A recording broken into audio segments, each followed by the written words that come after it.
Government and County Assembly tabled in the County Assembly today, Thursday, 10th July 2025, and pursuant to Section 131, Subsection 1 of the Public Finance Management Act of 2012, approves the County Executive Program-based medium-term expenditure framework and annual estimates of the recurrent and development expenditure for the year ending 30th June 2026, and the County Assembly budget estimates for the year ending 30th June 2026 with amendments contained in the committee's report.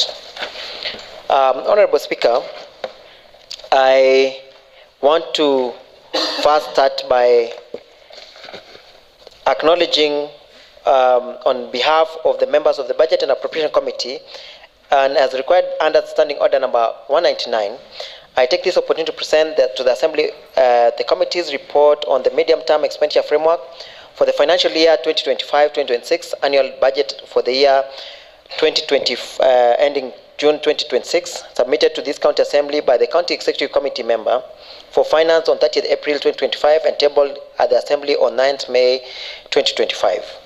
The total expenditure for the financial year 2025-2026 considered in is Kenya shillings 10,815,780,708, apportioned among various sectors and departments, with Kenya shillings 6,703,552,989 being allocated to recurrent expenditure, while capital expenditure to Kenya shillings 4,32,227,719. The PFM Act of 2012 entrusts the County Assembly with a key role in budget making as a vital resource to tool whereby Section 131, Subsection 1 provides that the County Assembly shall consider the county government budget estimates with a view to approving them with or without amendments in time for the relevant appropriation law and other laws required to implement the budget to be passed by 30th June in each year, which in this case, Honorable Speaker, we missed the deadline by a few days. The budget making process, Honorable Speaker, and approval is a highly consultative undertaking with several stakeholders being engaged for their input. The committee held several forums and meetings whose outcome further enriched the production of this report. Forums held including public participation, consultation with County Executive Committee members for finance, Assembly sectoral committees, including all the 25 honorary members from each ward, and special interest groups representatives. These forums ensure that an in-depth consideration, implementation of fiscal priorities, sectoral allocation, and economic strategies as posed in the five-year third-generation County Integrated Development Plan and County Fiscal Strategy Paper of 2025-2026. The outcome of these deliberations from all the stakeholders provided an informed financial and non-financial recommendation as contained in this report. County budget estimates comprises the budget of both two arms of County Executive and the County Assembly. Mr. Speaker, the provision of Section 129, Subsection 1, 2, 3 of the PFM Act of 2012 requires the County Executive Committee member for Finance to submit the county government budget estimates, excluding budget estimates for the Assembly, to the County Assembly by 30th April each year. Section 129, Subsection 3 of the Act provides that each County Assembly clerk shall prepare and submit to the County Assembly the budget estimates for the County Assembly and a copy submitted to the Executive Member for Finance for his comments. The Act, Section 131, further states that the County Assembly shall consider the budget estimate with a view to approving them with or without amendments in time. In line with the provisions, Honorable Speaker, of the Constitution and the PFM Act, the budget estimates for the two arms of county government, namely the County Executive and the County Assembly, were submitted to the County Assembly on 30th April 2025.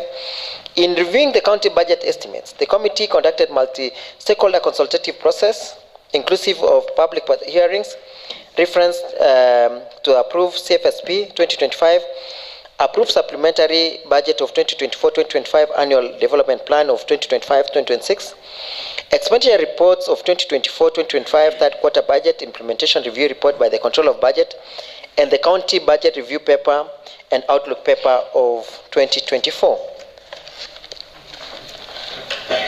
I wish hereby, Mr. Speaker, to thank the members of the Budget and Appropriation Committee for their invaluable and unwavering commitment and full participation on the budget process up to the end.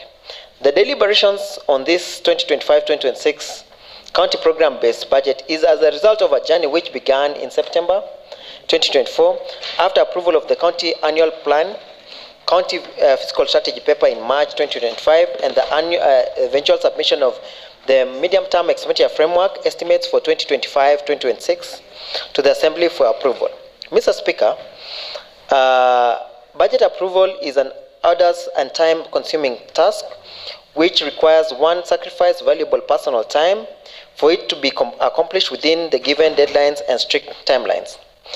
Mr. Speaker, sir, allow me to thank the chairperson of all sectoral committees for spearheading the in-depth scrutiny of this specific and respective line department budgets. Lastly, the committee wishes to extend its credit to the County Assembly's Budget Office, committee services, and the entire team of the Secretariat drawn from the various departments for their technical and administrative support throughout the process.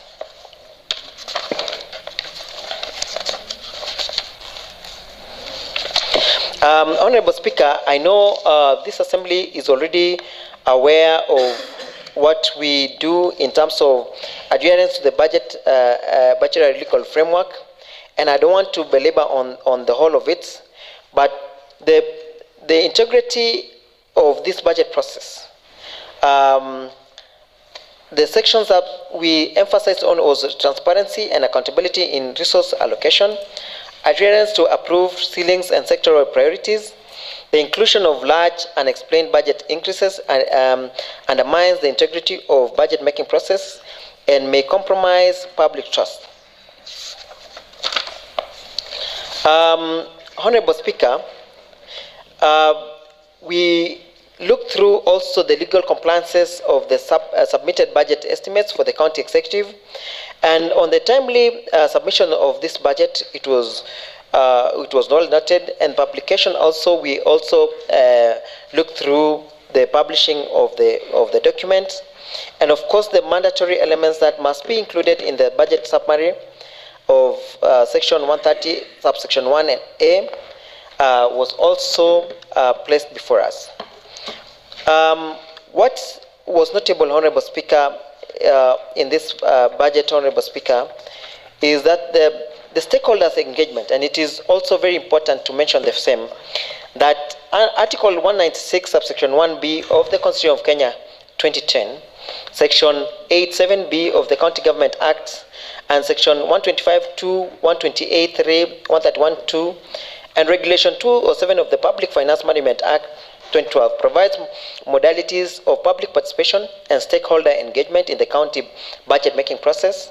The committee noted that the county executive, through the lead Department of Finance and Economic Planning, which is in charge of budget formulation, conducted a public participation in the 5 sub-counties, and issues raised were captured and considered under Annex 3 of the submitted budget. Further, the Assembly and the Appropriation Committee also, as a part of took part in the engaging of all stakeholders, conducted a general public participation on 17th June 2025 at the Assembly grounds.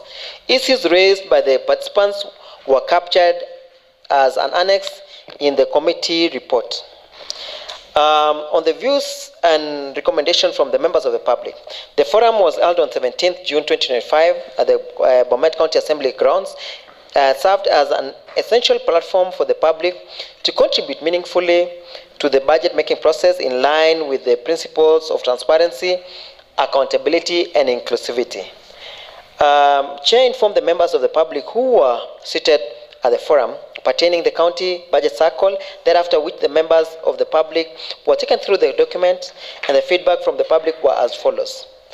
I don't want to go in depth, but I want to just mention the areas of concern by the participants, because it's very important that the members who participate in the public participation, Honorable Speaker, get to know that we captured what they mentioned.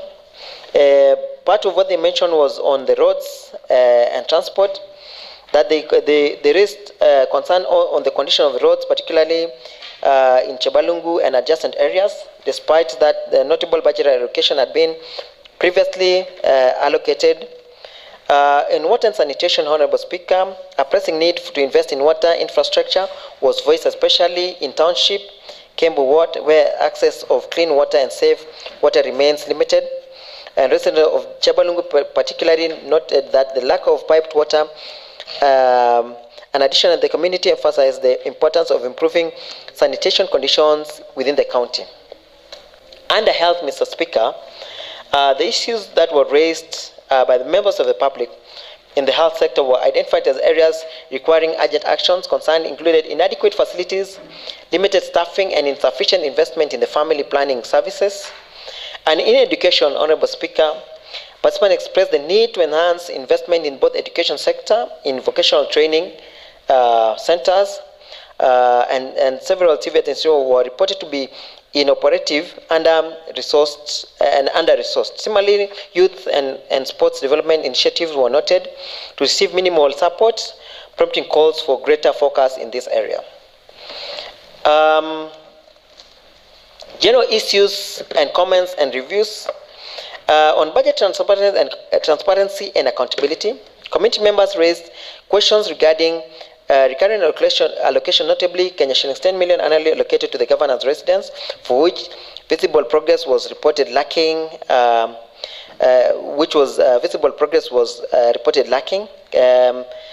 The Kenya shillings 145 million on avocado initiative that drew inquiries regarding the implementation and benefits. On inclusion and representation, there was also calls for county to ensure that greater inclusivity in budget formulation and allocation, especially members of the public, highlighted the need to cater for more equitably for the people living with disability and youth and women whose participation and needs are perceived as underrepresented. On project prioritization and duplication, concern were raised about the repetition of certain projects in successive budgets without corresponding implementation. Specific mention were made of recurring allocations for state maintenance. Citizens proposed the rationalization of such projects and reallocation of funds to more impactful areas. On monitoring and feedback mechanism, the public emphasized the need for robust monitoring and evaluation systems.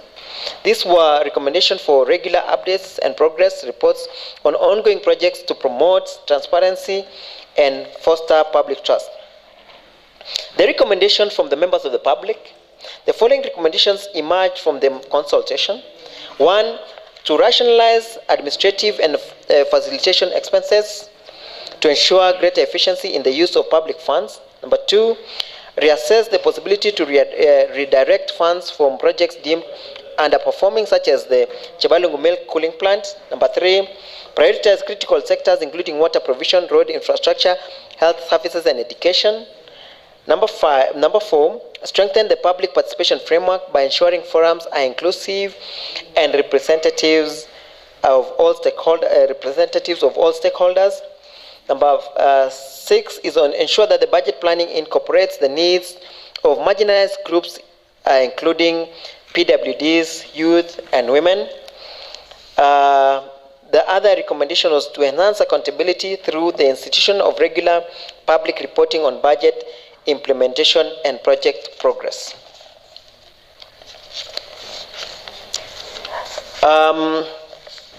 The views and comments and recommendations from the Assembly sectoral committees. Assembly sectoral committees undertake such functions as provided for in the standing order number 201, subsection 5A, which defines its function as being to investigate, inquire into, and report on all matters relating to the mandate, management activities, administration, operation, and estimates of assigned departments.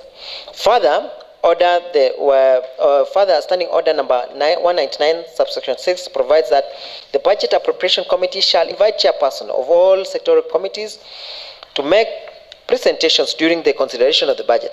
Therefore, On 12th and 13th June 2025, sectoral committees held forums on budget deliberations whose outcome were as follows, and I don't want to go into the details, Honorable Speaker, because of members in this House have the copy of this report, and I want to just register my sincere gratitude to the members for participating actively in the sectoral inputs. And the input, Honorable Speaker, were very important, and part of what we appreciate as a county assembly is the fact that the members representing each departmental or sectoral committee had their day and their responses captured in the budget, and it actually informed what the committee worked on. I want to go straight to the resource envelope of the county.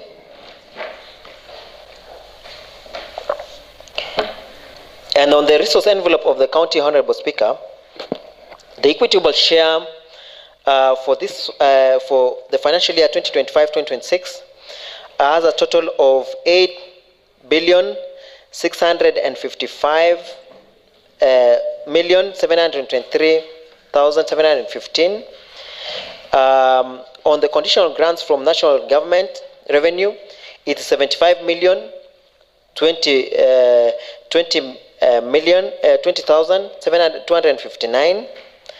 On conditional allocation to the county government from loans and grants from development partners, it is at 1,332,557,886.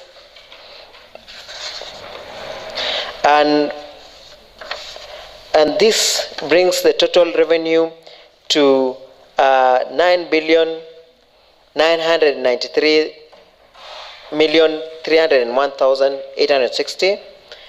The observations therein is that in the financial year 2025-2026, the proposed budget estimates have undergone a significant upward adjustment in the resource envelope, with a total revenue increasing by 675,500,001 over the ceilings approved in the CFSP. This increase is likely attributed to balances carried forward comprising of 425.5 million from the expenditure and 250 in I&A, which was carried forward. Notably, the I&A estimates have been adjusted upwards by Kenya shillings 120 million from 170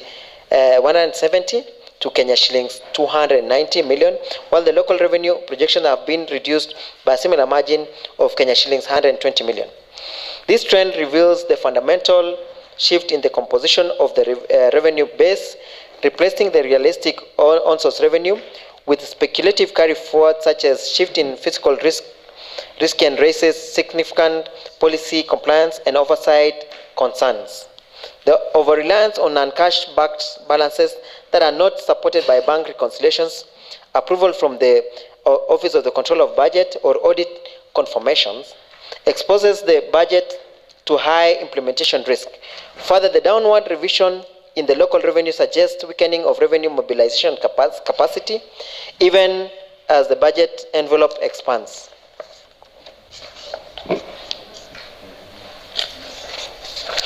On the General Committee findings and observations, I will not want to belabor so much on it as well, Honorable Speaker, but I will want to go straight to the tail end of the finding of the committee. But allow me to mention that the committee recognizes the county government ongoing challenge of balancing fiscal consolidation with the need to implement policies that support vital economic sectors.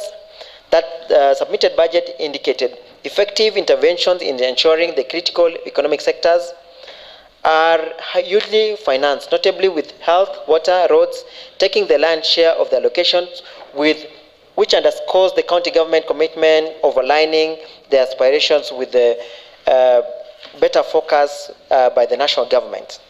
The committee observed that while the development expenditure for the financial year 2025-2026 is projected to increase Historical trends show that the initial allocations are often front-loaded, but later scaled down through the supplementary budgets, case being the Bomet supplementary budget of 2024-2025.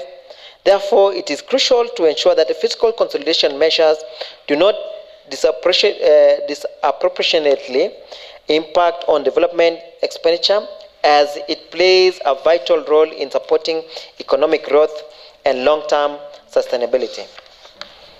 The committee observed that the submitted budget proposes a cumulative allocation of Kenya shillings 18 million towards revenue automation initiative under both the Department of ICT and Department of Finance. Given the increasing relevance of effectiveness of integrating ICT in the revenue collection, the committee views this as a timely and strategic investment. The adoption of the automated systems is expected to enhance efficiency and transparency and accountability in the revenue management.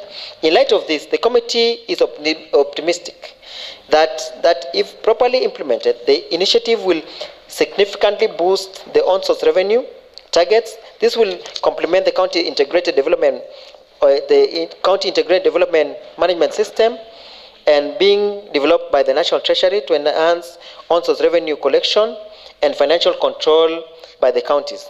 This initiative aims to improve transparency, accountability, and efficiency in how counties manage their finances and generate local revenue from sources like property rates, licenses, and fees.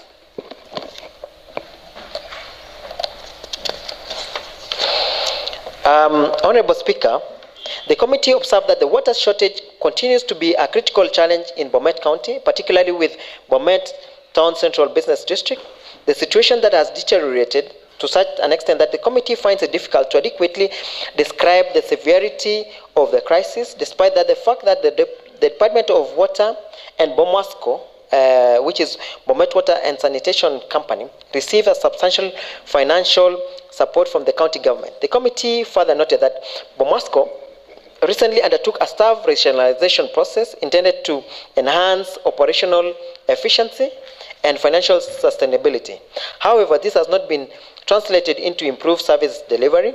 Moreover, the installation of the solar-powered green energy systems, which were meant to address the high cost of electricity, has yielded no tangible relief on operational benefits. Alarmingly, according to the recent WASREP, which is Water Services Regulatory Board reports, highlights level of non-revenue water continue to undermine the Bomasco's viability that could and contribute significantly to persistent water shortages. In light of the above, and considering that the submitted financial year 2025-2026 budget allocation allocates 100 million to Bomasco, the committee strongly recommends that the urgent and effective measures be put in place to ensure uninterrupted water supply. The county government and Bomasco must be held accountable for delivering consistent and reliable water services to residents of Bomet. It was also noted that a memorandum submitted on 2nd May 2025 seeking to adjust the ceilings of 7 departments, namely ICT, Economic Planning, Land, Housing and Urban Planning, Municipalities, Cooperatives, Medical Services and Public Health, Devolution and Special Programs. However, the memorandum was inadmissible because it didn't comply with Section 130 of the PFM Act, and it was submitted past 30th of April 2025. On the committee's recommendation, Honorable Speaker, based on the deliberations and taking into consideration the financial responsibility principles, the committee recommends that this assembly resolves: 1, that the recurrent expenditure for the financial year 2025-2026 be approved at Kenya shillings 6,783,552,989 in the votes and programs presented in the first schedule of this report. Number 2 is that the capital expenditure of Kenya shilling of financial year 2025-2026 be approved at Kenya shillings 4,032,227,719 in the votes and programs presented in the first schedule of this report. Recommendation number 3, that the total expenditure for the financial year 2025-2026 be approved at Kenya shillings 10,815,780,708 shillings as presented in the table below, and that the recommendation including the attached annexures in this report be approved. I want to just go through quickly the numbers, and I will not go through each line item, but I will be seeking to just on top level just do a summary of the table on allocations.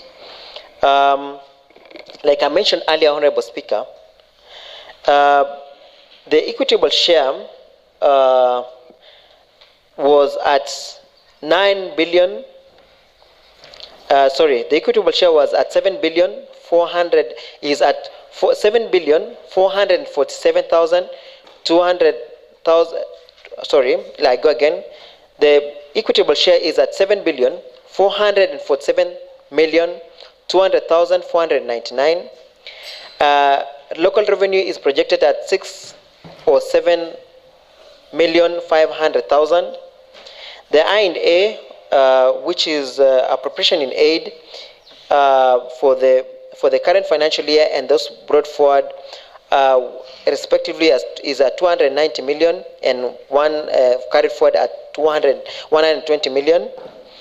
Balances carried forward by the Assembly is at 30 million, and balances carried forward by the County Executive is at 593 million and one shilling. Conditional grants from national government revenue is at 238,020,259.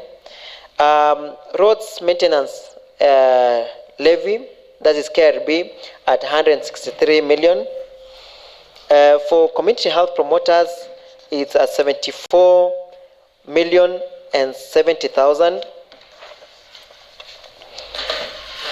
There's also conditional allocations from various conditional areas, that is from the libraries at 950,259.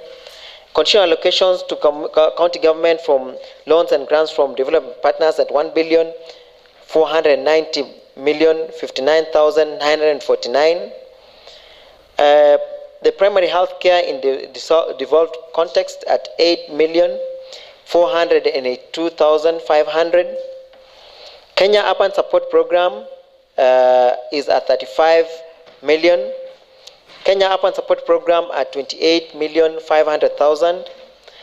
The IDA Kenya Urban Development Grant at 18,278,289. KDSP Level 1 at 37,500,000. KDSP Level 2 grants at 352 million. Dig Deep at 80 million. K-Wash at 197,903,000. Has an allocation of 434 million. In the Department of Administration, an amount of Kenya shillings 122,471,800, allocation of 50,537,036 shillings. And that mentioned earlier is because of the revenue automation that is being focused on.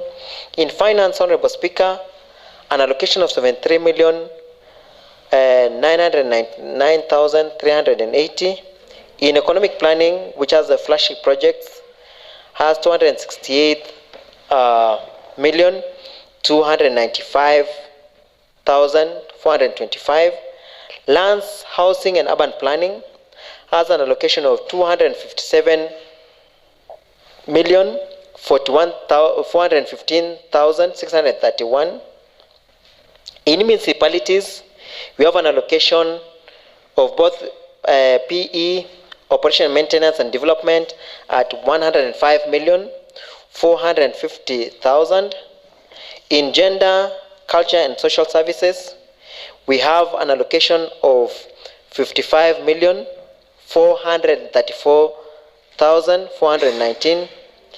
In the Department of Medical Services and Public Health, an allocation of Kenya shillings 2,415,659,749. In the Department of Education, Vocational Training, we have an allocation of 395,712,762. In the Department of Youth and Sports, we have just under operation and maintenance at 13,534,700. Water sanitation and environment, an allocation of 1,075,393,824. Agriculture, livestock and fisheries has an allocation of 527,764,744.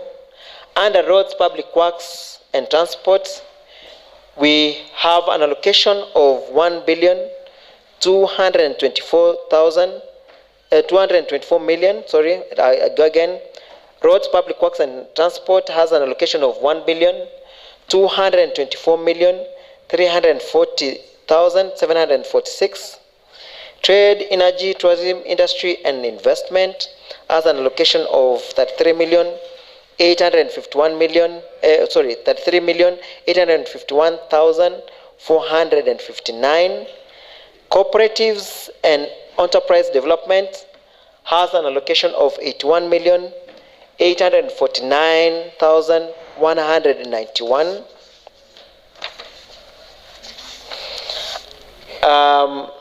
This brings a total of allocation to executive at 10 billion 17 sorry, I go again. Total allocation to the executive is at 10,17,963,989, which as but a tally, the PE for PE for personnel emoluments is at 3,510,000,000. Under operation and maintenance, an allocation of 2,547,736,270, and in development, an allocation of 3,960,227,719. That is the breakdown of the totals that of the list that I've read above. And the county assembly was allocated 797,816,719, which is made up of PE, O&M, and development, and thus bringing the total allocation for the county at 10,815,780,705, which put in ratios or percentages. The PE, overall PE for personnel emoluments for the budget that we seek to approve today is at 36%. Operation and maintenance is at 26%, and development at 37%. Honorable Speaker, I want to end it there because the annexures attached to this report is part of what I've read above, just further details of the various programs and breakdown of the spending areas. And I want to thank honorable members for following cleanly on this process. And I want to request the honorable members present in this chamber to approve the reports so that we are able to get the appropriation bill in the next week for approval and further signing of the vellum, which we shall use it to appropriate the funds effectively for the use of services and implementation of various programs in the county. And I want at this point in time to request my very good friend and a member of this budget committee, Honorable Josephat, Kipkirui to second. Thank you, Honorable Speaker. Mr. Speaker, I rise to second the motion on the budget estimates for the financial year 2025-2026. Mr. Speaker, allow me to commend the chairperson and the budget committee for the diligent work that we have been able to do, the extensive consultations that went into the preparation of this document, Mr. Speaker. Mr. Speaker, the proposed estimates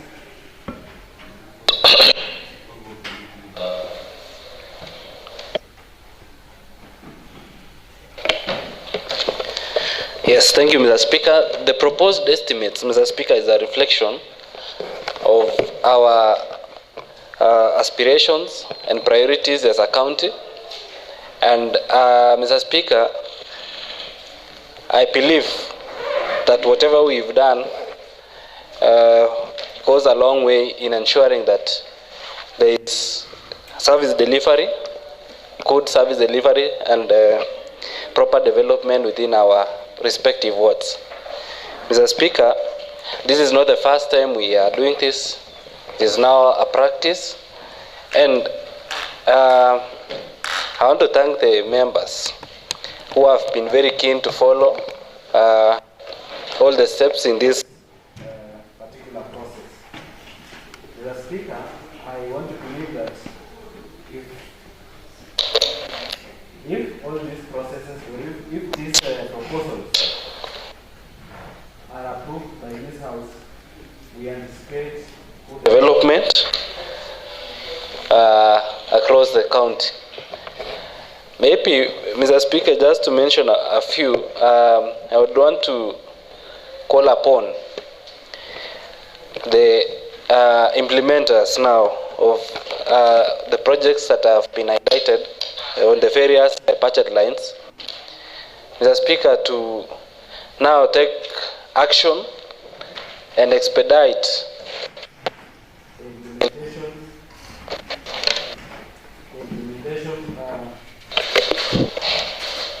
the implementation of this budget.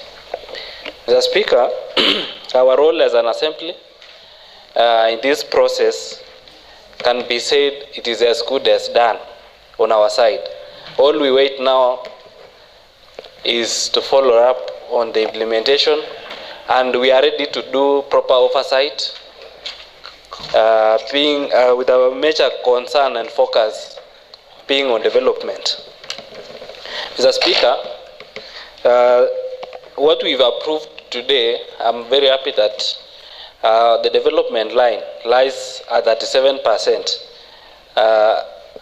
a higher point than the previous financial years that we've been here. The Speaker, this assembly has been deliberate on ensuring that the development efforts are upscaled to meet the expectation of the members of the public. In particular, Mr. Speaker, just to mention a few lines that I want to urge the residents of Bomet County to take advantage of. One, on the agricultural sector, Mr. Speaker, the committee has allocated or has appropriated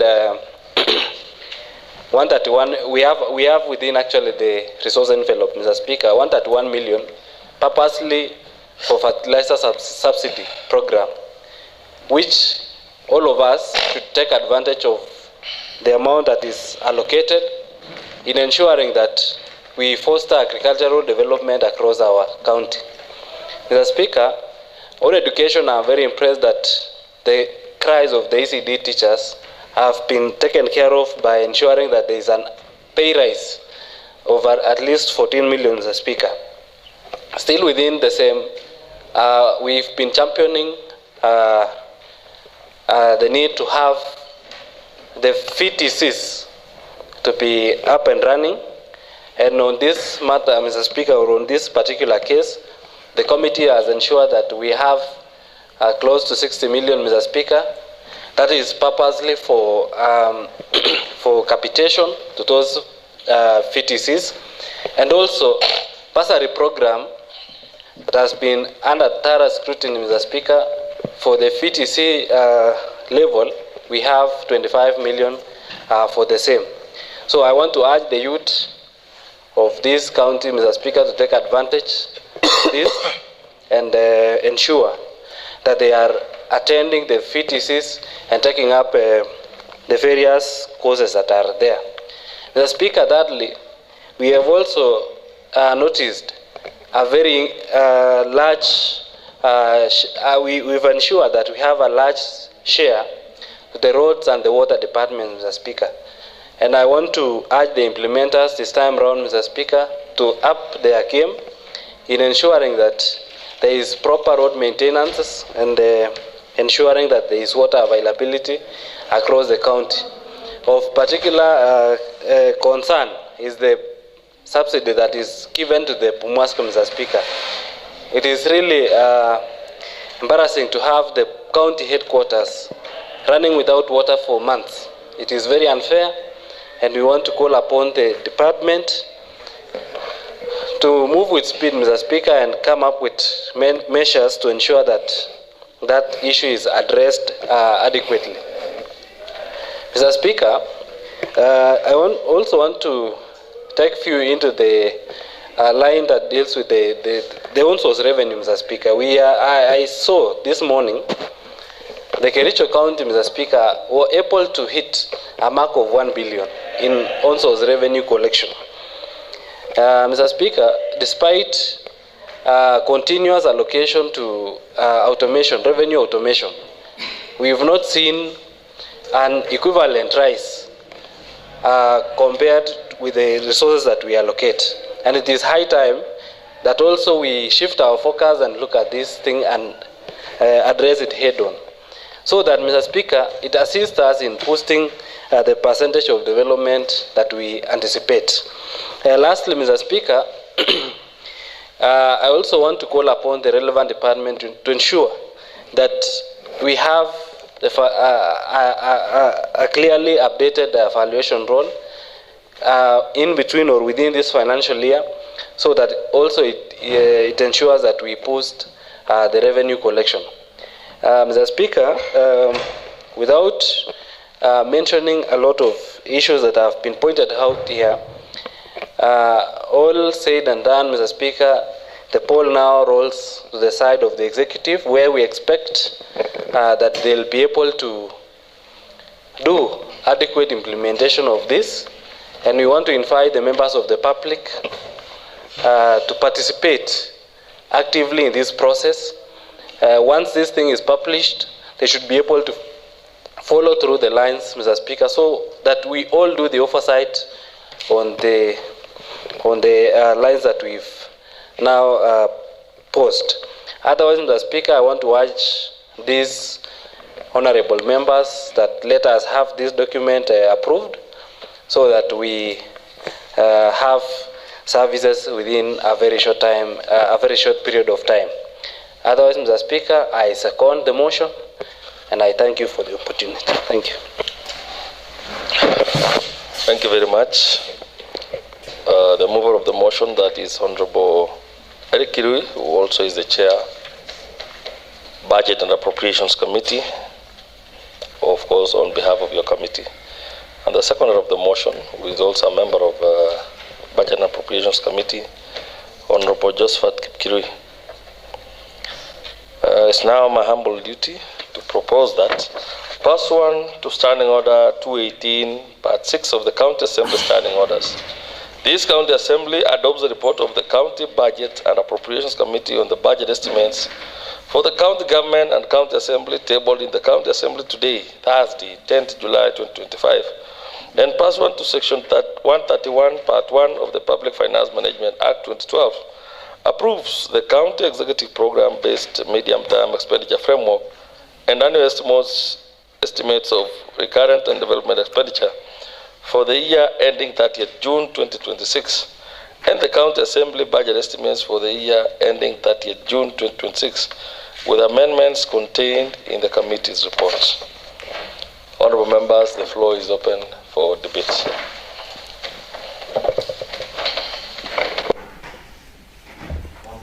Felody. Thank you, Mr. Speaker. I'm also rising to give my comments on the just read report by the Chair Committee on Budget and Appropriations Committee. And Mr. Speaker, my concern is the short time that we've been given to go through this report. Most of us have not had enough time to go through every item in the report so that we can get enough information as we are contributing on this important matter. Secondly, Mr. Speaker, I'm deeply concerned on the Department of Youth and Sports. I don't know if I don't understand how the report was drafted, or I just learned that the department has been allocated 13 million. Let me just confirm.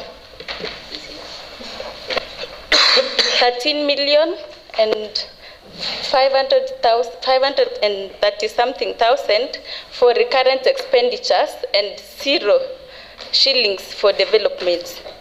I don't know if we are planning to fully shut down the department or merge it with another department, because you cannot be having a department with a CEO and staff getting salaries with 0 development. What is the department doing? What will the department be doing for the whole financial year with 0 development budget? Well, unless I don't understand how the budget has been made, but I am seeking clarification on that part. We have a lot of issues as youth concerning the youth. Mr. Speaker, you understand that I'm here as a nominated MCA representing the youth. Now I don't know what I'll be telling the youth out there, that the budget has been approved with 0 development on anything touching on the youth. We have youth groups which needs to be supported. We have various youths with talent which needs to be supported. We have various programs, including the internship programs. Mr. Speaker, we have interns here who needs some remuneration, or even at least something should have been budgeted to consider implementing the internship programs in future. Mr. Speaker. Point of order, Mr. Speaker. Kindly protect me, Mr. Speaker. Thank you, Mr. Speaker. So I think as one of the members of the budget, I would really love to give in my submission. Not even the submission, I wanted to tell Honorable Felody that indeed we didn't shut the Department of Sports. Actually, when you go to development on sports, there is 75 million that we had allocated for the budgets of the land down there. Point of order, Mr. Speaker. Is that a point of order? No, the point of order. You are making a contribution.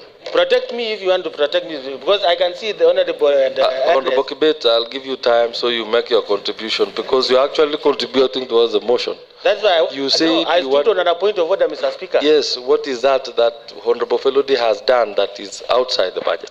The outside, I think it is very prudent for us to go through the budget, because if we just give it our submission to say we are trying to shut the Department of Sport, that is really futile, Mr. Speaker, because we really appropriate 75 million in the line of economic planning. I'll give you time to specify the area where you are suggesting that there is money. Yes. As of now, he's making her contribution. It's okay, but I'll come back. Okay. Yeah. Well, Mr. Speaker, I don't understand if that was a point of or a contribution. Mr. Speaker, according to the report which I have here and which has been read by the Chair Patchett, I don't see any allocation on development. Well, unless I have another version of the report, maybe the Chair can give me the real copy. But I'm contributing based on the report that I have with me here. And Mr. Speaker, on the report, it is just 13 million for recurrent expenditures, which means salaries and other obvious expenditures, and 0, I mean nothing for development. Therefore, Mr. Speaker, unless that issue is clarified to me, I stand to oppose the motion. Thank you very much for your contribution, Honorable Peter Rono. Mr. Speaker, as I rise to make a contribution, I've read the report diligently, and shockingly, the Honorable Leader of Minority did not assent to the report he is purporting to support. So, Mr. Speaker, he is personally out of order. And I'm sorry, because the power to proclaim someone either within or outside the order is reserved for the chair. I apologize. Mr. Speaker, I want to thank the Budget Committee for working tirelessly to make a report. Nonetheless, the report is not closed. It's not cast in stone. There is still avenues and latitudes to propose more amendments. For the Honorable Velody, the several football clubs and athletic clubs out there have had their share accommodated in O&M, because buying of balls, supporting of football clubs, all are classified under O&M. What is missing is that the department is not allowed, I don't know how they did the appropriation, not to appropriate money for renovation of stadiums and building of new ones. But Mr. Speaker, I want to propose an amendment to the report of the County Budget and Appropriations Committee on the County Executive Program-based Medium-Term Expenditure Framework and annual estimates of the recurrent and development expenditure for the year ending 30th June 2026 and the County Assembly budget estimates for the year ending 30th June 2026. Honorable Speaker, I beg to move the following amendments to the report of the Committee on the County Budget and Appropriations on the County Budget Estimates 2025-2026. Mr. Speaker, that the report be amended on the final recommendations of the committee in pages 100. The County Assembly Budget Estimates 2025-2026. Mr. Speaker, I sit in the Sports Committee, and I found it unfair and unfit for the honorable members, including the members of staff, to be denied the chance to participate in CASA games by inadequate budgeting. Mr. Speaker, I'm proposing that this Assembly accommodates this amendment by reducing the proposed expenditure on 422-10302 due to accommodation domestic travel, in quotes, Mr. Speaker, by Kenya shillings 13,275,000, and increasing the proposed expenditure under 422-10710 by Kenya shillings 10 million. Mr. Speaker, and increasing the expenditure under 422-10302 under the subtitle Accommodation Others, Mr. Speaker, by a total of 3,275,000. This, Mr. Speaker, I've read between the lines, and I've found out that there is need to train staff.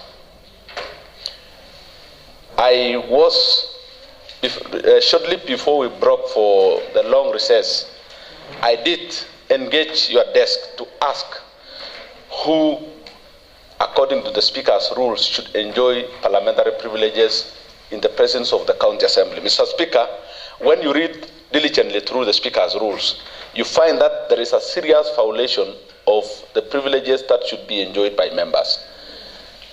The car park and the visitors, the conduct of visitors, who should guide them, the behavior within the presence. Mr. Speaker, when we went through all those, we realized that our staff, who should guide the processes within and without the County Assembly chambers and the peripheries and the perimeters, requires more training, Mr. Speaker. And looking into the appropriation, which I must thank the committee for trying to accommodate them, I found out that they still require more allocation to facilitate training. And that is why I requested that we seed and we compromise some little monies from a fourth head, that will not be left blank, Mr. Speaker. Remember, the fourth head on 22-10302, Mr. Speaker, was or had an allocation of 63 million. So bringing it down by 13 million will make sure that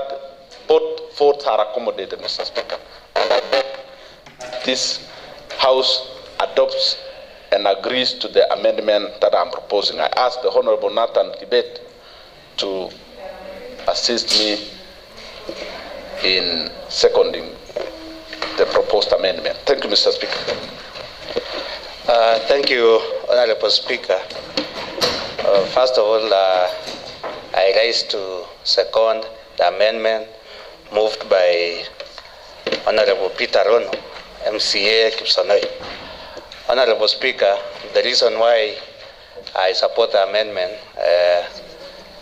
Honorable Speaker, is that I also support that the staff in this assembly are trained to avoid a case like I saw in another assembly, Honorable Speaker.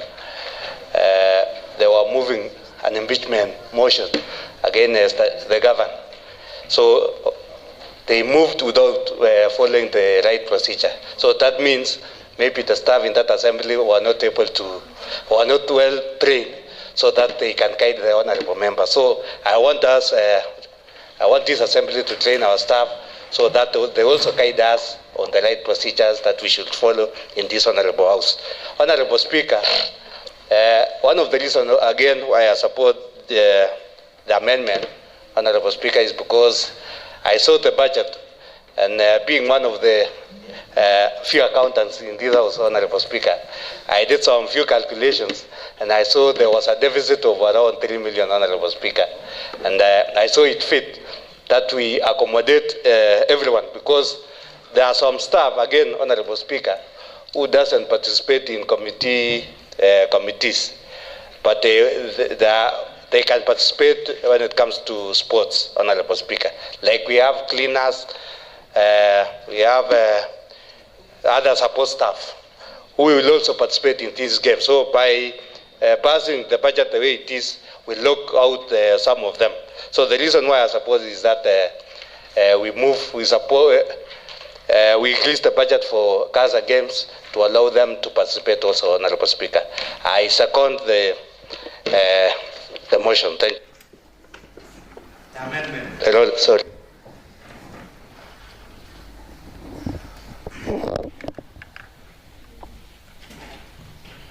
Thank you very much, honorable members. Honorable Peter Rono, you have moved an amendment on the budget estimates, so you've done a good job, and also Honorable Nathan Kibet for seconding the amendment. Honorable members, it's my humble duty to propose that the report be amended on the final recommendations of the committee in page 100, that is County Assembly Budget Estimates 25-26, by reducing the proposed expenditure on vote 22-10302, labeled accommodation and domestic travel, by Kenya shillings 13,275,000, and increasing the proposed expenditure under vote 22-10710 by Kenya shillings 10 million, and an increase in expenditure under vote 22-10302, labeled accommodation and others, by Kenya shillings 3,275,000. Honorable members, the floor is now open for us to debate on this amendment, not the other motion, on just this amendment.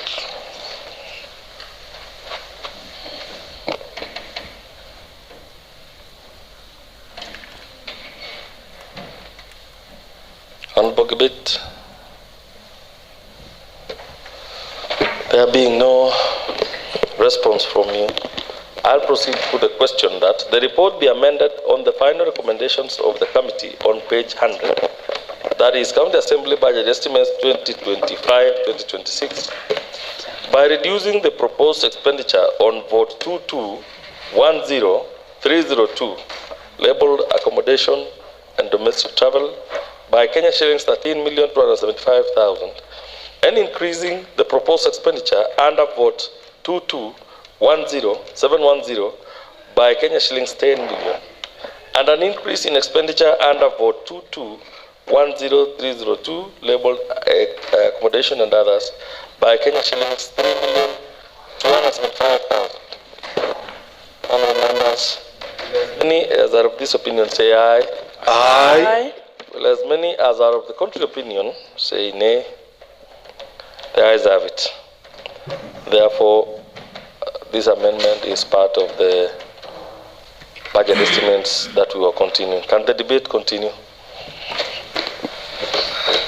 Honourable Roslin. Okay, thank you, Honourable Chair and Speaker, for this opportunity. I also rise in support of adoption of an approval of budget estimates of the financial year 2025-2026. Honourable Speaker, the Chair on Department of Budget have explained to us on how we went through. I'm privileged to be part of the Budget Committee, and I must assure the members that we went through and ensure that most of the departments, and especially which touches the local mwananchi, has been considered in the side of development. When we talk of Department of Health, we are aware, Honourable Speaker, that we have been budgeting the money for AIE that support all the facilities in our various facilities in the health department, and there is introduction of the SHA, and that SHA in various dispensaries and health centers has really supported us, but we did reduce all the money, but we consider that we had money for medication, for medicines, and also to support the department, the facilities. Another thing, Honourable Speaker, is that we have the matching funds, and we must appreciate the development partners in various departments, especially for water, health, urban, and agriculture, where we get 1,490,000,000 from the development partners. We want to urge the various departments that whenever we get this donor or grants from these partners, we ensure that the projects are being implemented and it's touching the local people in our various ward. I also want to say that we have the issue of Pomwasco, and one of the challenges which we are seeing in Bomet County is lack of water in our various towns, especially the Bomet town and Sotik. And we also consider giving them the subsidy of 85 million and also the money for smart meters. In the last financial year, we gave them 20 million for smart meters, but so surprising that the same smart meters was not purchased in the last financial year. And we have come again in this financial year and give them another 20 million.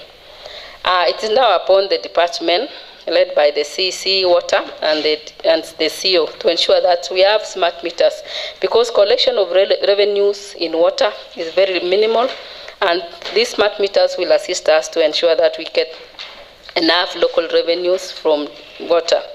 Another thing is the issue of pending bills. Pending bills in Bomet County has been a big challenge, and especially in the Department of Roads, and we consider giving them about 200 million for pending bills. We will like to urge the Department of Finance to consider that we have so many contractors who did good job, and they have a pending bills for more than 5 years. And if we can consider giving them their dues, that will be of great importance, because these people and these contractors from Bomet and the various counties have really suffered a lot. Another thing, Honourable Speaker, is the issue of when we come to assembly budget. I think when we did the public participation, the people of Bomet were so furious, and especially in the side of development, where there was a request, a proposal for gym, and also MCA's club. And I want to assure the public that during our sitting as the budget committee, we saw it fit for us to remove all those proposals because they are needed, but they are not priorities. So because we need so many development in our various wards, we remove all the money and ensure that we give it to the departments, which will ensure that we get the development in our various wards.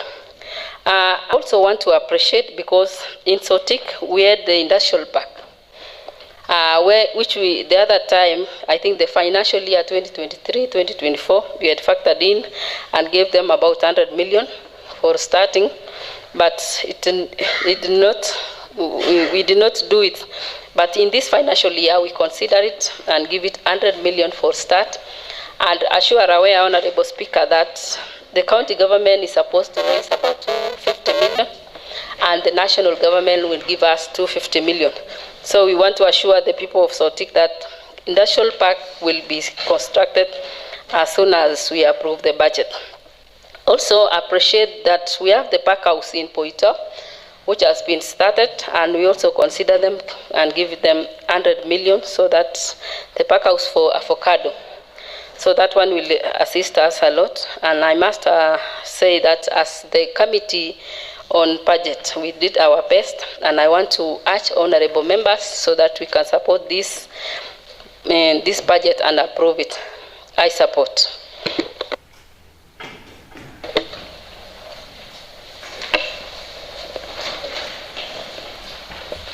Honorable, I thought you had made your contribution, Honorable Peter. Mr. Speaker, I was moving an amendment. I want to make my contribution to the main motion. Let me get guidance first.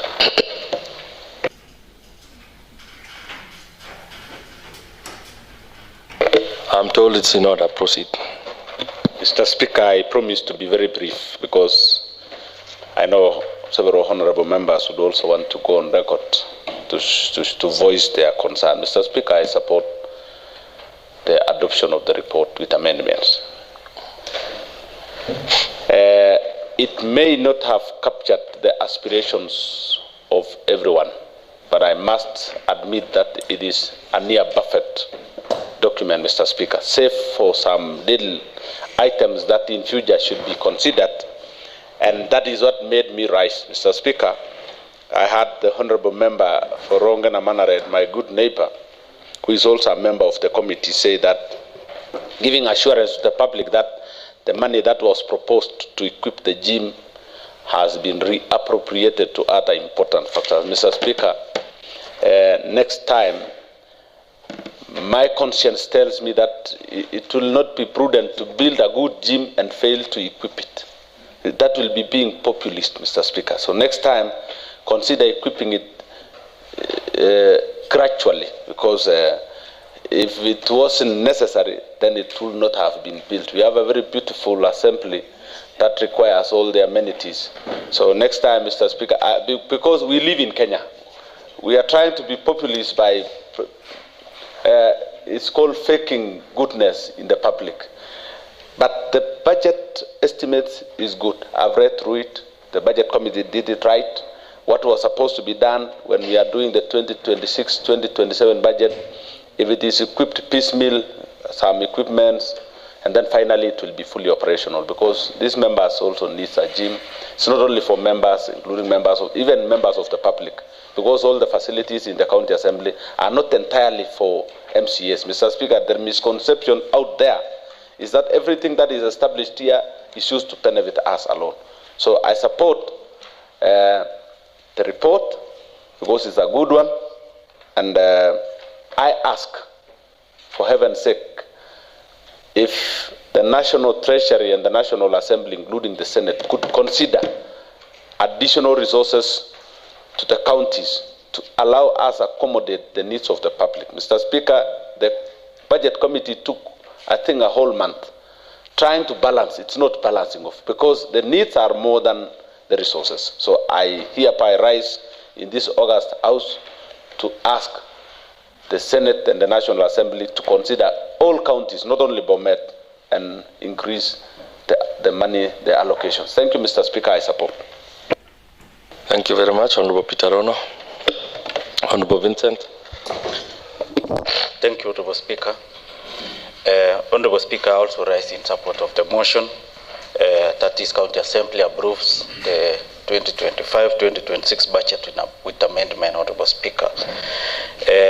Honorable Speaker, I just want to make some few points and highlight some budget lines, Honorable Speaker, that captures also the interest of the public and the interest of the people of Bomet, Honorable Speaker. Honorable Speaker, the budget making process is a cycle, Honorable Speaker.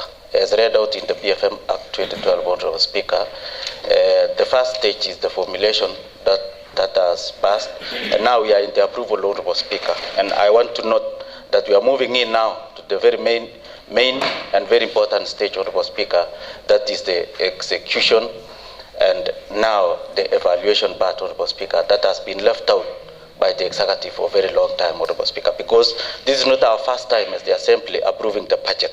This is most likely to be our third or fourth budget, Honorable Speaker. We still have like 2 or 3 budgets before we exit this out, Honorable Speaker. So I want to urge that the implementers, that is the county government of Bomet, Honorable Speaker, given that this budget has been made, it has been appropriated, most departments has been given the allocation, Honorable Speaker, let them do it as per the appropriated budget, Honorable Speaker, so that the people of Bomet will see the reflection and the importance of this Assembly approving the budget. Because you can witness, Honorable Speaker, that when this Assembly is approving the CEC, the CEO, or any other member to the executive, the members of the public are just flooding here, Honorable Speaker. But when a very important document that touches on development, that touches on the lives of the people of Bomet, no member of the public, except for the few and the interns who are in this Assembly, Honorable Speaker. So you can know that the members of the public are not interested because they don't know, there is no sensitization. They have not learned from the past the importance of the budget, Honorable Speaker, because there is no development. Because as it has been appropriated, I want to mention maybe some few lines on public service, Honorable Speaker. And we have a budget line for promotion of staff. That is, this Assembly has appropriated 81 million for promotion of staff, and also anticipating the new employment, another 81 million for new employment, Honorable Speaker. Bomet County has been faced by unemployment for a very long time. Thanks to this Assembly for budgeting 81 million for new employment. That will save the high rate of unemployment in Bomet County. Our staff in county government, Honorable Speaker, has been demoralized for a very long time, because most of them, since they have been employed, they have served in the same job group for a very long time, save for the doctors who have been promoted some few months ago. We have the enforcement officers, Honorable Speaker, Bomet County enforcement officers. Since they was employed, they have never been promoted, Honorable Speaker. So I want to urge the department concerned, that is for the Department for the Public Service, to use this money so that they can promote those staff, so that they do their job diligently and render the service necessary for Bomet County, Honorable Speaker. And this budget, Honorable Speaker, also saw the appropriation of money for the municipality. That has not been done for a very long time. This time around, Honorable Speaker, the municipality got a whooping 105 million for their staff and for their development, Honorable Speaker. This Assembly has passed the upgrade of Sotik municipality and other town centers to be from markets to town centers, Honorable Speaker. So this 105 million will see the new changes in our municipalities, both in Bomet and Sotik, Honorable Speaker. One other thing, Honorable Speaker, is that this Assembly has appropriated 15 million for the new system of revenue. You remember, Honorable Speaker, and I was reading in the news today that Kericho County collected 1 billion in their own source revenue. Bomet is collecting less than 200 million, Honorable Speaker. And we are budgeting here, or anticipating in this Assembly, own source revenue of 600 million, which is not practical at all. So the new system, hoping so, it will save, and it will save Bomet in terms of loopholes that is in the revenue collection, Honorable Speaker. This 15 million, I'm not sure, but we want the department concerned to give to this assembly the new system so that it can pass through due diligence, and also a public participation should be done so that the new system will be a fail that will serve the people of Bomet diligently, Honorable Speaker. And in the Department of Economic Planning, that has been mentioned by my EPO chair, Honorable Chepto, that there is an appropriation of 100 million for the industrial park and another 100 million for the park house, Honorable Speaker. And I think it is good also to see the labs in the county government of Bomet, because since the national government has instructed counties to allocate funds for the construction of industrial park, the county government of Bomet has been very lazy, and now that we are giving them another 100 million, Honorable Speaker, let's pray for them so that they can do a good job with this 100 million. And for the park house, Honorable Speaker, it is also good, and it is in the public, that the park house that is in Boitawa, Honorable Speaker, is ongoing.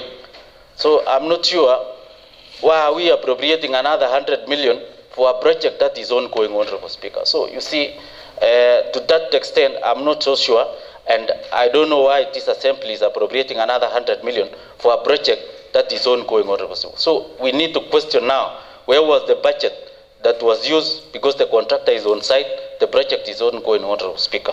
That is my question. And another thing, Honorable Speaker, is the County Enterprise Fund. This is one thing also that has been very important to the people of Bomet. If the 2 million that has been given to the County Enterprise Fund, Honorable Speaker, serves the people of Bomet, it will be of good order, Honorable Speaker. And one last one is the cooling in the Department of Agriculture. There is an appropriation of 4 million for the management and also the revival of cooling plan, Honorable Speaker. I come from Chibalongo, sub-country, Honorable Speaker, where our economic activity is dairy farming. So I want to go on record that I supported this budget so that our people in Chibalongo can get the cooling plants and also make them operational, Honorable Speaker. Otherwise, I support the motion with amendment. Thank you so much.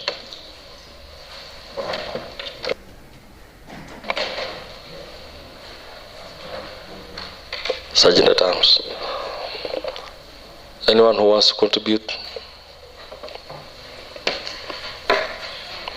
Whoever wants to contribute, you rise, so I can notice that you want to say.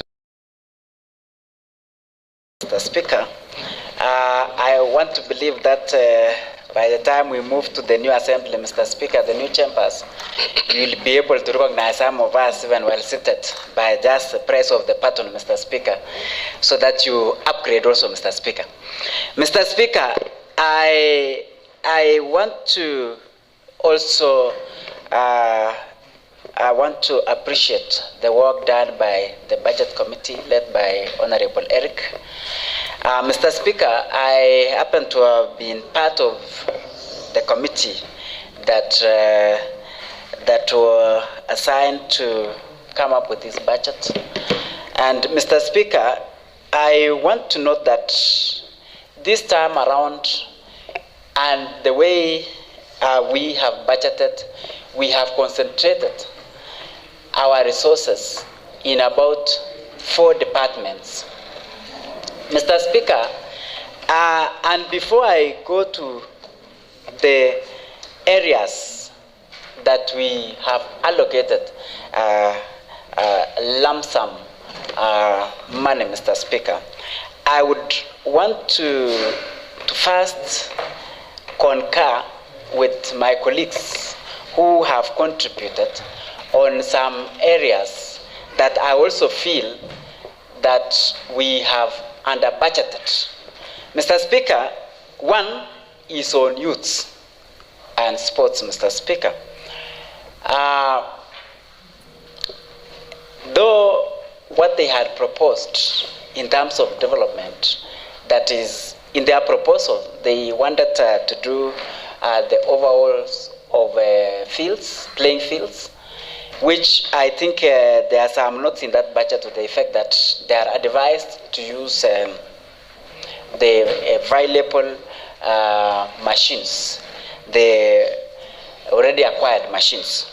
Mr. Speaker, I was trying to go through this, and I want to give one straight advice, Mr. Speaker. If you go to the budget of sports, if you go to the budget of ICT, Mr. Speaker, these are some, if you go to the Department of Tourism, these are some of the departments that I want to advise His Excellency the Governor, though I am not among his advisors, but just to, wherever he is, he should consider matching some of these departments. Because if you do the PE of this department, if you calculate the salaries of the staffs of this department, it is more than what they are given to use in terms of development and even in terms of what they use in their offices. Mr. Speaker, it is high time. This is waste of public resources. The governor should redesign his cabinet and more so these CEOs that we have, so that we don't have to be embarrassing them every time we ask them what they are doing in their departments, yet there is no allocation. So my advice to Professor Hilary Barchok, redesign your departments so that you can see a way of maybe matching or just doing away entirely some of the departments that are not working. Mr. Speaker, I also want to note that in this budget, let me go to specifics. In this budget, Mr. Speaker, I'm happy that the ECD teachers have something to smile. They have something to take home, if it will be implemented, Mr. Speaker. We have given them to a tune of 14 million, Mr. Speaker, so that their salaries, their remuneration are increased. So I want to believe that by passing this budget, the ECD teachers have something to smile about because we have considered their cries in terms of also upgrading their salaries. And I want to believe that this time around, the SRC circular will be followed to the letter, since now we have money available.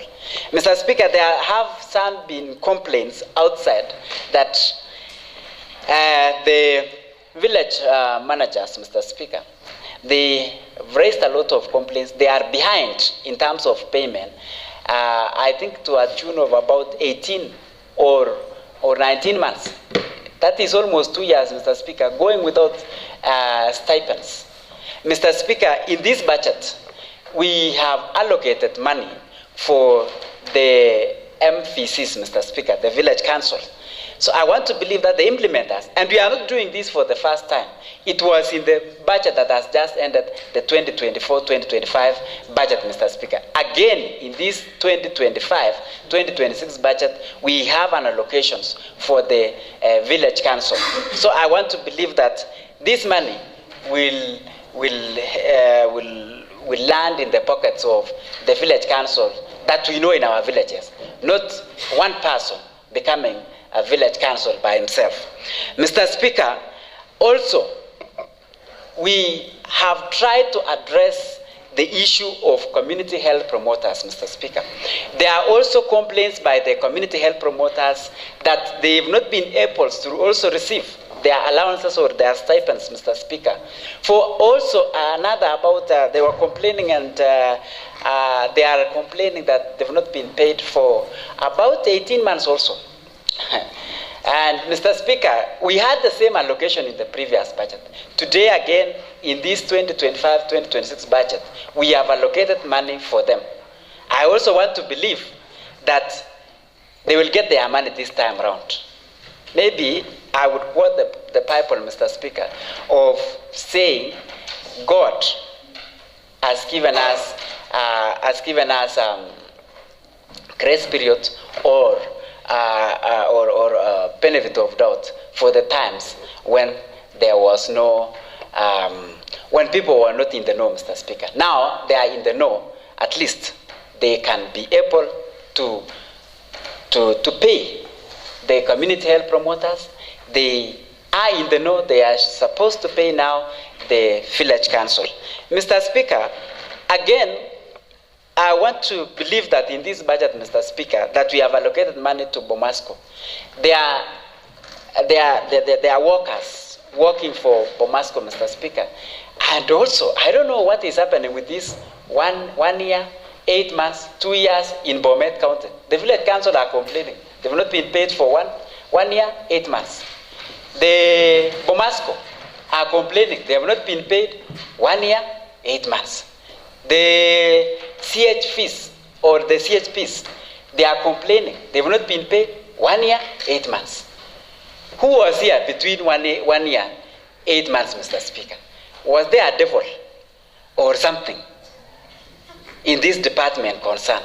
Because if there is an allocation in the budget and the people who are supposed to be beneficiaries of what we allocate are not getting, and it is for a specific period of time, I want to believe that the devils or the devil running the departments can now be able to get away so that these people are paid. Because if we have in the budget and they are not paying, Mr. Speaker, what do we call such a situation? Yes, that is what I call them. Mr. Speaker, I also want to reiterate that in this budget, Mr. Speaker, we are able to capture the construction of the ECDs, and I want to believe that these are one of very vibrant departments that we have witnessed construction of ECD across the county, Mr. Speaker. It is distributed equally. If you go to Mogoshek Ward, for example, Mr. Speaker, you will find that there are 2 newly constructed ECD for the financial year 2024-2025. In this budget again, Mr. Speaker, we have allocated some good amount that will also see through that we also have 2 ECDs for the next financial year. Finally, Mr. Speaker, is that I want to challenge the department that we have allocated them money for the feeding program, Mr. Speaker. This is where I have very serious concern. You will find that children are only given milk maybe 2 weeks in a term of 8 weeks, Mr. Speaker. Yet, we budget them money should see them through the 8 weeks that our children are in school. So I want to challenge the department to ensure that whenever we budget money for the feeding program, this money should see our children throughout the terms or the term and the weeks that are in a term. Mr. Speaker, I also want to say something about the construction, the newly upgraded town, Mogoshek town, Mr. Speaker. When I look at this budget, there is money available for upgrading access roads for Mogoshek town. I have seen that there is a 1 million in it, Mr. Speaker. I want to believe that we are going to use that for fuel so that we upgrade. Mr. Speaker, if you go to Mogoshek town, the newly upgraded town, Mr. Speaker, the access roads are in very dilapidated condition. You cannot even access the business that are at the back of the town. So, Mr. Speaker, I want to believe that this 1 million will assist in upgrading the access roads within Mogoshek town. Mr. Speaker, on roads, Mr. Speaker, I have seen a very serious allocation to roads, Mr. Speaker. I want to believe that this is baptism by fire to the department, Mr. Speaker, because we have been allocating them 455 million, 600 million, but this time around, for the first time, and this should go to the people of Bomet, and it is good, my predecessor is in charge of roads, Mr. Speaker, currently, that we have given the Department of Roads 1 billion, whopping 1 billion, Mr. I was trying to do my calculation. It goes to about 40 million per ward. Mr. Speaker, 40 million per ward, Mr. Speaker, if a million can do a kilometer, then in contractual terms, Mr. Speaker, then I want to believe that each ward will have 40 kilometers of roads constructed in this financial year. I don't know whether the honorable members have seen that, or they have their roads constructed in their wards. These are the most defining moment, Mr. Speaker, in our wards. I want to challenge the executive that they implement. I want to see 40-kilometer roads in Mogoshek, Mr. Speaker. I only have 50 kilometers around my ward. So if they are going to do 40, Mr. Speaker, we can negotiate for the next financial year. We do the remaining 10. And we are done, Mr. Speaker. So I'm expecting that the CEC in charge of roads should work around the clock and implement this 1 billion that is in roads, Mr. Speaker. Finally, Mr. Speaker, as you know, we are now moving to a new dispensation in terms of procuring service and in the department, Mr. Speaker. The new e-procurement, Mr. Speaker, I want to believe that in this new budget, some of the things that we have had, the challenges that we've had in the past, will be resolved by the new system of procurement. I want to believe that those who are in the system, Mr. Speaker, will not be able to cheat this system, Mr. Speaker.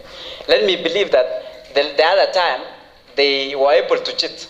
This time around, Mr. Speaker, with the new system, I want to pray God that they may never cheat this system, so that we may get the service that we deserve.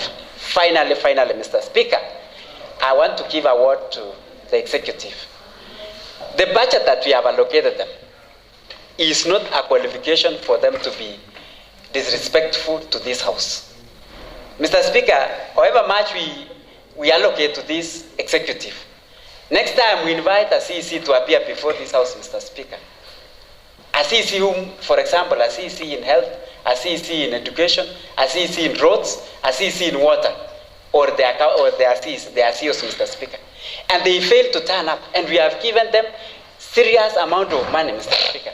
They should start now respecting this house and summons and invitation of this house, so that we can ask them questions wherever they are supposed to. And Mr. Speaker, in the same spirit, Mr. Speaker, I want to ask the honorable members in this house, myself included, Mr. Speaker, that whenever we invite a CEC to the house, whenever we invite a CEC to this house, the fact that you can meet the CEC outside this house, the fact that you can negotiate with him or her, does not mean that it will form a conversation of this house. When we invite a CEC, allow the CEC to come to the floor of the house, let him tell us what we've asked, and then later on you can go and meet him or her outside and discuss your issues, Mr. Speaker. Thank you very much, and I end there by supporting this report, Mr. Speaker. Thank you, Honorable Nathan. Thank you, Honorable Speaker.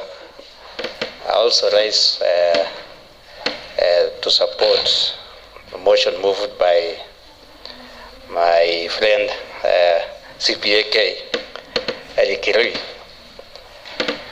Honorable Speaker, I want to appreciate the committee on budget and appropriation for our well done job. Honorable Speaker, if the budget that will pass today will be implemented, I believe almost everyone will come back in 2027, Honorable Speaker. The Budget Committee have done a very wonderful job. First of all, there is always a very serious problem in Bomet, and that is pending bills. The pending bills has been a problem to all of us, because more often we are told we were not able to implement some projects because of the pending bills. I want to thank the Budget Committee for ensuring that there is a budget for pending bills. For that one, I salute the committee. I also want to appreciate them for this time increasing the allocation for Pomasco. At least there is a subsidy of 80 million. Honorable Speaker, there was a time I was in a function, and I was talking in that function, and I said this year we did some water pipeline, And people are saying whatever you are doing is just digging and laying pipes, but there is no water. So I believe this time the Department of Water will ensure that whatever we have been budgeted for Moscow is paid on time to ensure that there is always availability of water. There is a serious problem. I remember for the last, I think, 3 or 4 months, there was no water in our taps. And it was a serious problem. We thank God, because during that time, anyway, Honorable Speaker, it was raining. So we thank God for shielding us, because it was going to be a very serious problem. I want to also thank the Committee on Budget for ensuring that for budgeting for the stalled ECDs, because in my ward I have almost 4 stalled ECDs that were constructed some years back, and I want to thank them for considering, at least for this time, we'll be doing one more stalled ECD, which it will also be a plus to us, Honorable Speaker. I have an issue also with the health, Honorable Speaker, because there are some casuals in the dispensaries. As much as we are talking about FIF, but there are some dispensaries which doesn't receive funds from the FIF. So this time round, they should also ensure that they do the cash transfers to those dispensaries which doesn't benefit directly from the FIF, to ensure that they are paid. Because I remember some 2 days ago, Honorable Speaker, one of the casuals in my ward stopped me, and he told me that they have not been paid for a very long time. So, which is a very serious issue, because even me, if a salary delays for a month, it will be a very big problem, Honorable Speaker. So I also understand, because they also have families, they have children in school. So, and they also need to pay fees. So the Department of Health should also ensure that these casuals working in dispensaries are taken care of. I also want to thank the committee, being one of the MCAs from South Sub-County. I want to thank the committee for at least allocating 100 million for the industrial park, because it will be also a plus, especially to my friend here, Busiene. We have been pushing for this thing, and I want to appreciate the committee for considering the industrial park by allocating 100 million. I think it will go a long way. It will also create jobs. I think during the construction of the industrial park, of course, Honorable Speaker, it will create some work for some youths and maybe people from South. And I want to request maybe Honorable Puziene, when that project will be going on, also consider maybe employing also youths from Kabletunda, because we are neighbors, Honorable Speaker. So I want to appreciate the committee, and I want us as a house that we should focus on pushing the executive to implement, because the document is good, but if it is not implemented, it will not be good. So I want us as a house, maybe this time, Lord, Honorable Speaker, with your powers, we should create implementation committee, so that we'll be pushing the executive to ensure that they implement. And we also want fairness, because, Honorable Speaker, we have 25 wards. At least whenever projects are going on in other wards, let it be all the 25 wards, to ensure that we have a holistic celebration in all the 25 wards, Honorable Speaker. So let's all concentrate on pushing for the implementation of this budget, because if this is implemented, Honorable Speaker, all of us will be happy. Thank you, Honorable Speaker. I support. Honorable Danson. Thank you, Mr. Speaker, for giving me this opportunity to contribute on this budget report by the Budget Committee. Mr. Speaker, before I contribute, Mr. Speaker, my good friend, Honorable Kipkemai from Mogogosiek, I don't know why every time he takes on the mic there is power outage. Maybe he should seek some interventions and maybe get saved or go to church, Mr. Speaker, because that's every time he wants to contribute, there is power outage. So we should get to know why. Mr. Speaker, point of order, Mr. Speaker. Is the member on the floor, Mr. Speaker, insinuating that I'm being sabotaged whenever I rise to contribute, Mr. Speaker? Then that I propose that if you rule that way, then we need an ad hoc committee to investigate why I'm being sabotaged by the House. If indeed what he's saying is true, if you allow him to continue without apologizing, then we'll form an ad hoc committee, Mr. Speaker. Thank you. Honorable Dancel, could you confirm what the honorable member is alleging? Mr. Speaker, everybody is aware that they are in charge of power outage. So he should tell us more, because he's the one every time, and there is a time also Honorable Kipchirchir raised the same. Anyway, Mr. Speaker, it was on a lighter note. Mr. Speaker, this document, among all the documents that has been tabled by the Budget Committee, I feel this is one of the most fair, considered the other financial years, Mr. Speaker. There is an issue raised by Honorable Kipkemoi from Mogogo Sekwad, Mr. Speaker, on the allocation to the Department of Roads. Mr. Speaker, where I come from is one of the affected areas on matters roads infrastructure. We have a lot of challenges, and I hope with the budget of 1 billion, most of our wards are going to be sorted. The last time we saw a budget of almost 1 billion in the Department of Roads was the financial year 2017-2018, Mr. Speaker. And so many roads were done during that financial year.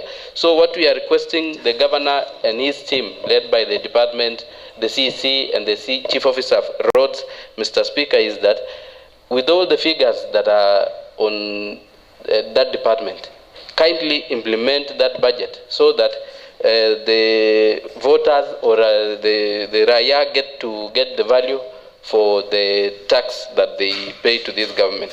Secondly, Mr. Speaker, the Department of Administration, I've seen the allocation of sitting allowance for the members of village councils amounting to 67 million.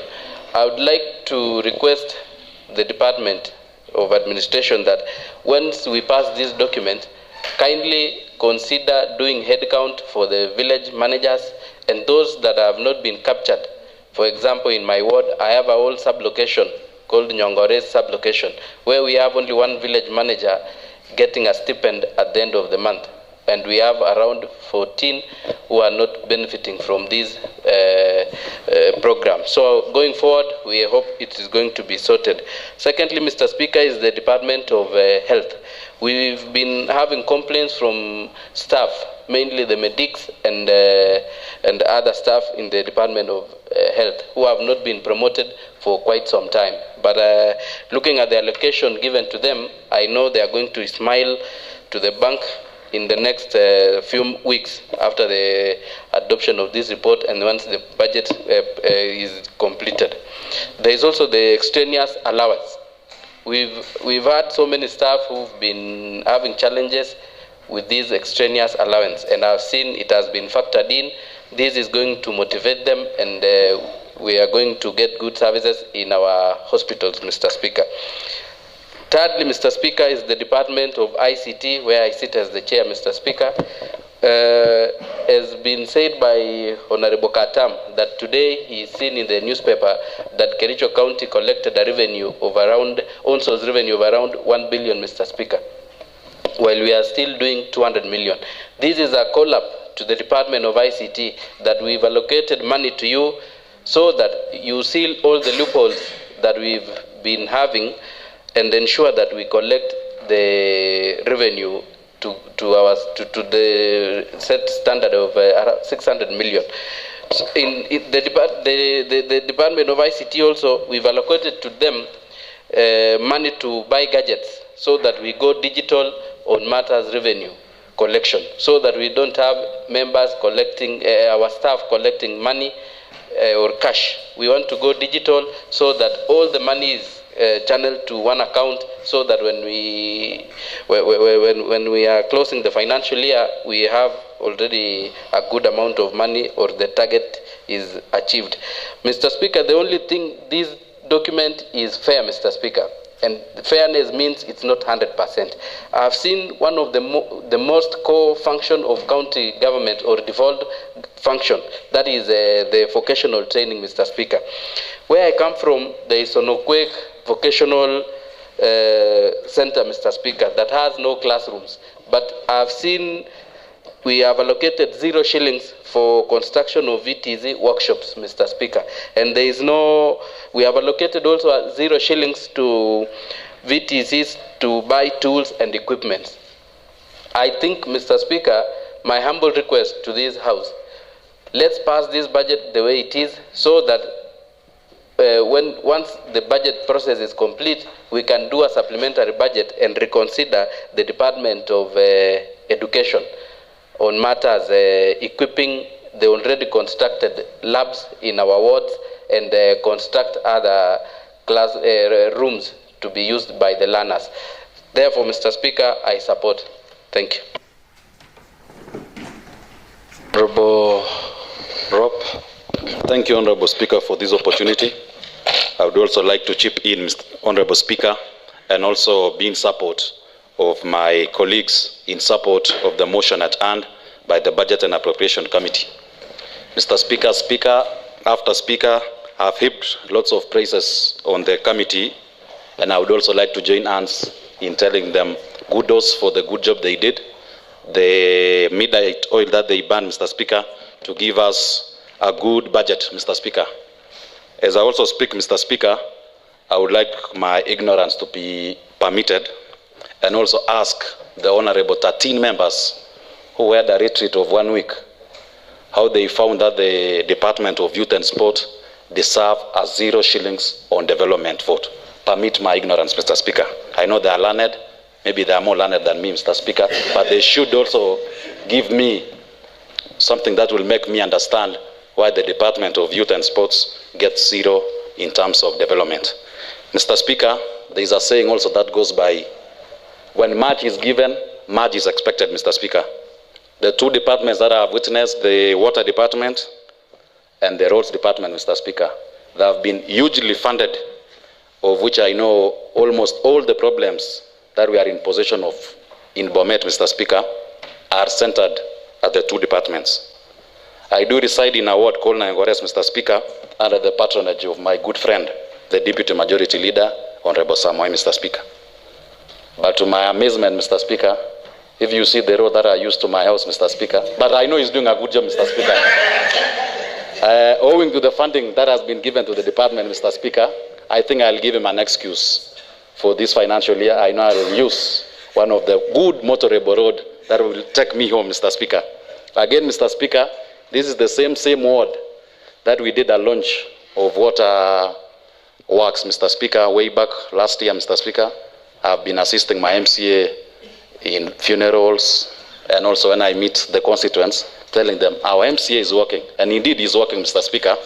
And I know, owing to the huge funding also that we have given the Water Department, Mr. Speaker, I know Kabisoke Water Kiosk will come to work finally, Mr. Speaker. Or? Yes. Okay, Mr. Speaker. Mr. Speaker, I think I can assist you in reading the mood of the House, Mr. Speaker. Point of order, Mr. Speaker. Thank you, Mr. Speaker. Point of order, Mr. Speaker. What's your point of order, Honorable Ernest? Is Honorable Victor, in order to insinuate that Honorable Chosa is the implementer of, is the executive, or otherwise, Mr. Speaker? Honorable Victor, was that your insinuation that Honorable Samoei is the implementer of... Mr. Speaker, we have the executive who will implement under his watch, Mr. Speaker. Though he's doing a very good work, Mr. Speaker, and I'm giving assurance to the Nyangores voters that indeed 2-term to Honorable Joseph Samoei. Thank you, Mr. Speaker. All right, I believe that has been clarified. Honorable Charles. Yes. Thank you very much, Honorable Speaker, for giving me this opportunity also to contribute on the motion before us, Honorable Speaker, with amendment. Honorable Speaker, let me also echo the Budget and Appropriation Committee for banning the midnight oil to come, which have come up with a very elaborate, very good report, Honorable Speaker. And what is there in this report, Honorable Speaker, is only the executive to implement. The money that has been allocated, Honorable Speaker, to various departments, especially the 4 areas, is what is needed, Honorable Speaker, is just implementation. I am also happy that the committee factored in the report from public participation.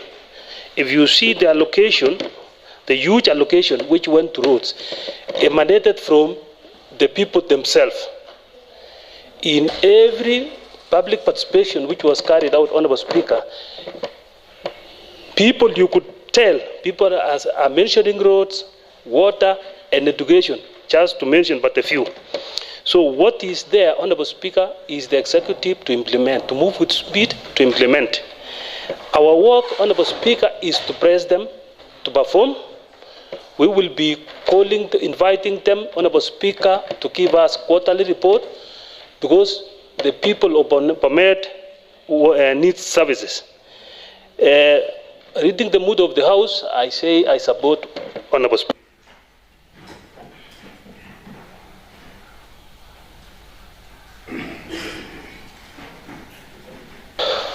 Honorable members, I know you are very tired. This is a tiring exercise, but I'm happy your contributions today are above par, despite the challenge of time, and also you've not had lunch and you've not had refreshments.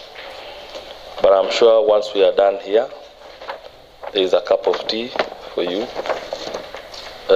If we had passed this budget earlier, you would be having lunch now, but what we could afford was only tea. So I'll proceed, and also before I proceed, thank all those who've contributed towards this very important exercise. What the committee has done, I appreciate what you've done. The time that you've put, despite the challenges that you had in terms of getting the reports done, and also the different discussions elsewhere before we came to this House.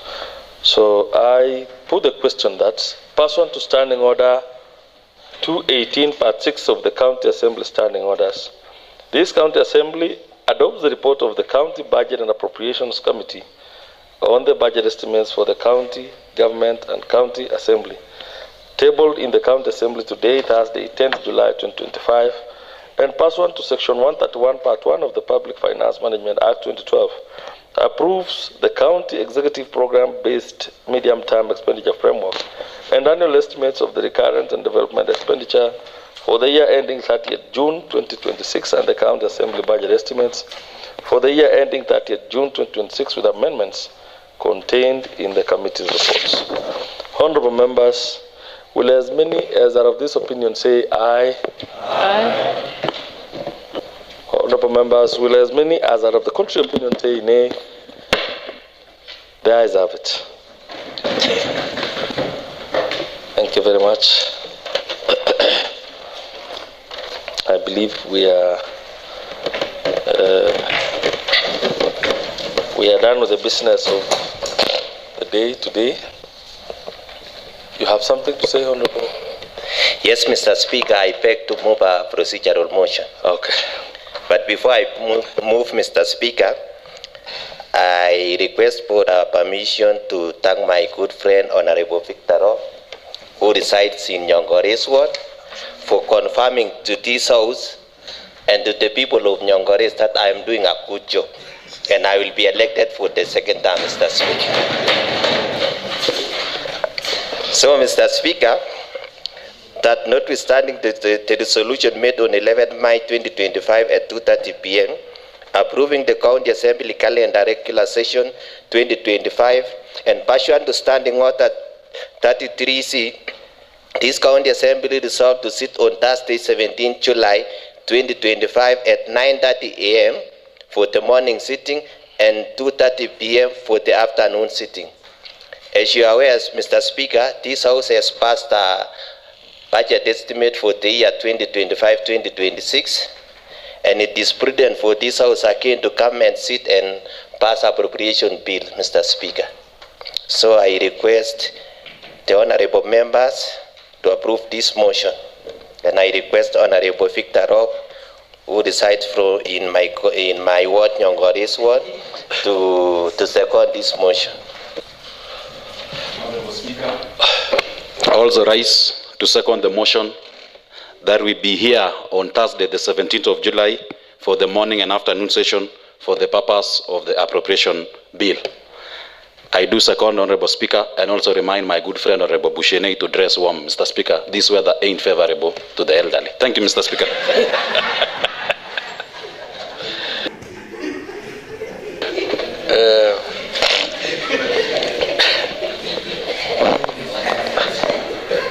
Honorable members, I think as we are continuing to stay here, we are getting very interesting opinions amongst ourselves, and I think it's been a while since we came this way, and probably that is why there's a lot of humor in there.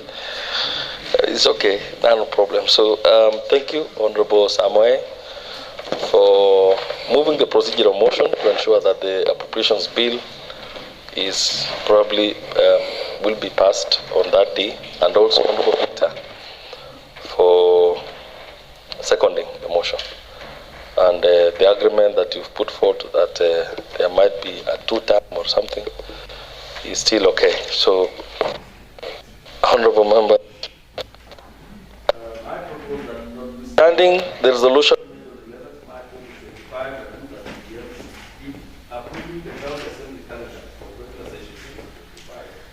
And pursuant to Standing Order 33C, this County Assembly resolved to sit on Thursday, 17 July 2025 at 9:30 a.m. for the morning sitting, and at 2:30 p.m. for the afternoon sitting. The floor is open for debate on this particular. Honorable Peter Ono. Mr. Speaker, I support the motion that we reconvene here on the 17th to pass the appropriation bill that will give life to the just concluded report and allow it to go to implementation, Mr. Speaker. And as we convene, kindly direct the Powers and Privileges Committee to be wary of the age of some honorable members. It is a serious disservice to have them from 9:30 this morning up to 4 without water.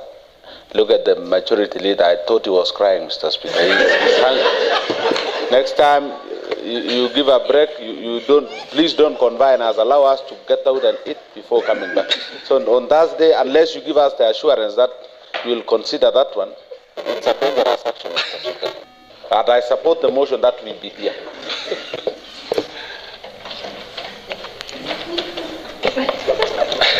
Point of order, Honorable Speaker. What's your point of order? Is it in order?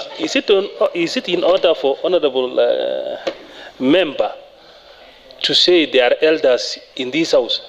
As far as I know, Honourable Speaker, there are no elders in this house. They are honourable members.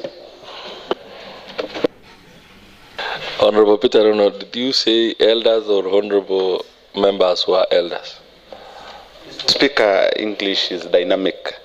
I said the ages varies, and if it offended anyone, I withdraw and apologize. Thank you very much.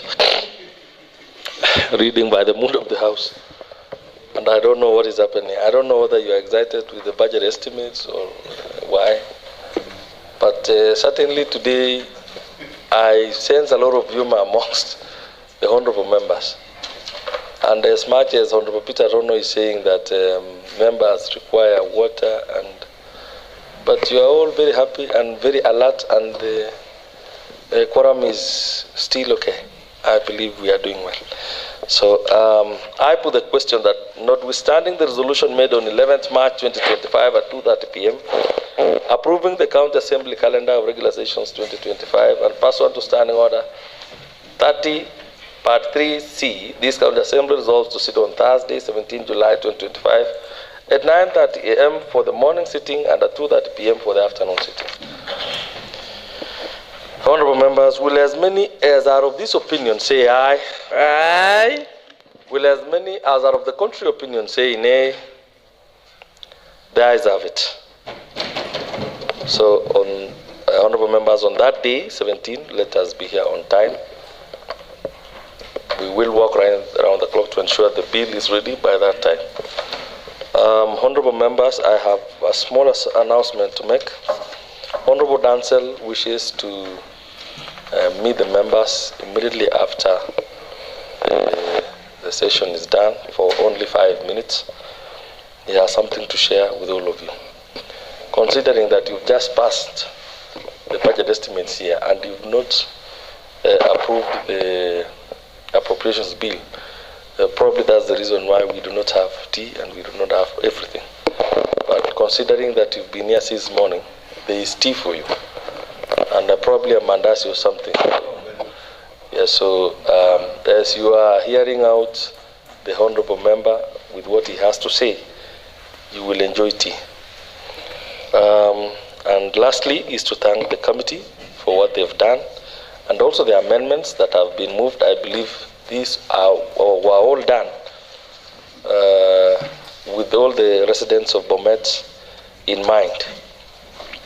There were some members who had concerns, especially Honorable Victor Rob and Velody.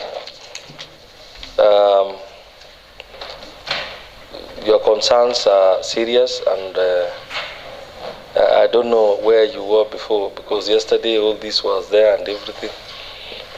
Nonetheless, there's still time for change to be there. So thank you very much. I want to ask all of us that this sitting